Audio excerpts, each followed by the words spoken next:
Je vais vous montrer comment j'utilise mon compte SlideShare. Donc je suis sur mon compte SlideShare. Je vais pouvoir trouver tout de suite toutes mes présentations.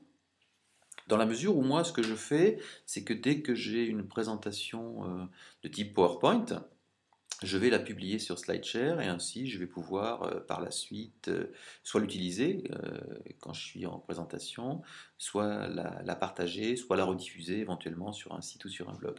Donc là, j'ai mes différentes présentations qui sont ici. Chacune des présentations, bien sûr, si je rentre dans cette présentation, par exemple, le Web 2 en quelques mots, je vais avoir la possibilité de jouer cette présentation.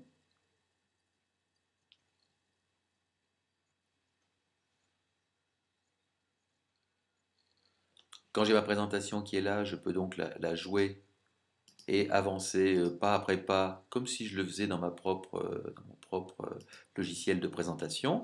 Je peux aussi bien sûr le mettre en plein écran et continuer de la même manière. D'accord? Alors l'intérêt, c'est que je vais avoir aussi des statistiques sur, comme cette présentation était publique, sur le nombre de personnes qui l'ont vue, ceux qui l'ont éventuellement encapsulée. Et puis, je vais avoir la possibilité de prendre cette présentation et de prendre ce petit code, de le copier et de venir publier cette présentation dans mon environnement de publication, comme par exemple dans un blog. Donc je vais faire ici, par exemple, dans ce blog, un nouveau message.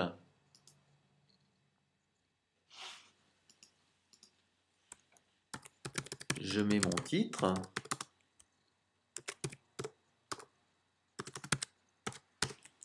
Je colle le petit code que j'ai récupéré sur SlideShare. Je publie mon message. Et je vais voir sur mon blog. Et maintenant, toutes les personnes qui passeront sur mon blog pourront voir cette présentation.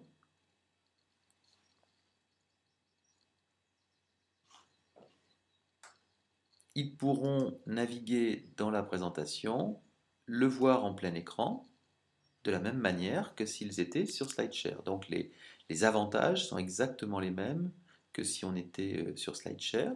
Donc si on revient sur SlideShare ici, donc toutes mes présentations sont en ligne, je peux les regarder, les utiliser, les partager avec des groupes, les envoyer par mail si nécessaire, les rendre privées comme celles qui sont ici.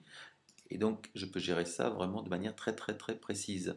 Et ce que je vais faire maintenant, c'est que je vais partir vers une présentation que j'ai envie de publier en ligne. Donc pour cela, je vais aller sur mon logiciel qui me permet de faire ces présentations.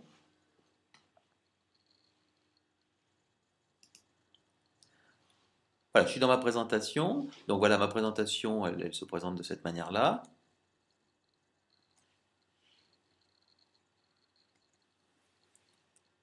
Donc ce que je vais faire maintenant, c'est que je vais aller la télécharger et la mettre en ligne. Pour cela, je vais sur le petit bouton Upload de mon compte.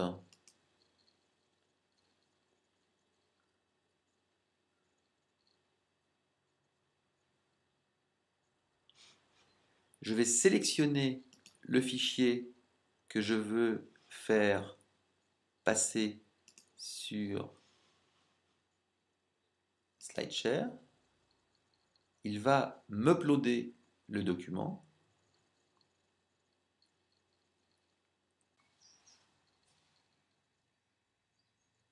Et une fois que mon document a été entièrement téléchargé sur la plateforme, je lui mets un titre, je lui mets des tags éventuellement ici, donc des mots-clés, par exemple ici Web 2, une petite description.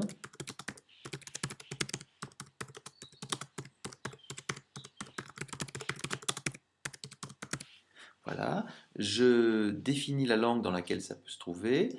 Est-ce que c'est privé ou est-ce que c'est éventuellement pour des groupes qui me suivent? Donc je vais dire que ça va être privé.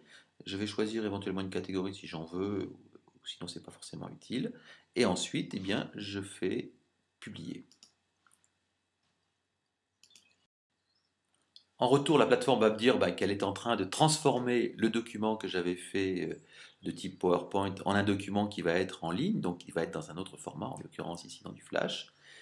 Quelques minutes plus tard, hein, tout dépend après bien sûr du poids du document que l'on a mis en ligne, je reçois mon document qui a été transformé et qui est prêt à être diffusé en ligne, partagé, intégré éventuellement dans un blog ou dans un site. Et là, maintenant, tout est disponible et tout est visible facilement. Et je vais pouvoir naviguer dans ce document en ligne de la même façon que je l'aurais fait dans mon document de type PowerPoint. Donc si jamais j'ai plus mon ordinateur, par exemple, je peux me rabattre sur mon compte SlideShare pour faire ma présentation. Dernière chose, bien sûr, qui peut être très utile, c'est de s'inspirer de choses qui ont été faites par d'autres. Par exemple, ici, je dis, je vais faire une recherche sur gestion du temps et je vais trouver des gens qui, comme moi, publient des présentations, qui les rendent publiques, qui les rendent accessibles. Et c'est ce qui va me permettre de trouver très rapidement des choses intéressantes, de les parcourir et si jamais je les trouve satisfaisantes, de pouvoir éventuellement les rediffuser dans mon réseau, sur mon blog, dans la mesure où bien sûr ces choses-là sont signées et qu'elles permettent de voir assez rapidement en tout cas le niveau de qualité de ce qu'il peut y avoir à l'intérieur.